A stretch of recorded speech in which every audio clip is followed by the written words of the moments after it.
tercetusnya idea buat Afrod ni adalah disebabkan daripada Tok Guru yang mana balik daripada selepas Mek Mulung diiktiraf oleh UNESCO. Salah seorang pejuang Mek Mulung ni dia berhasrat nak buat teater Mek Mulung Afrod.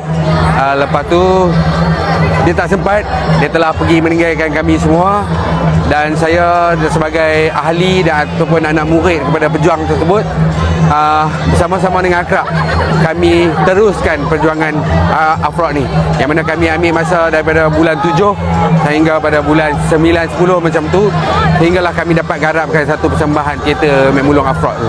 Okey, kalau untuk harapan kepada anak-anak muda ni, kalau kita boleh cintakan media-media ataupun hiburan-hiburan daripada barat dan sebagainya, kenapa tidak kita perjuangkan teater tradisional yang memang kita punya.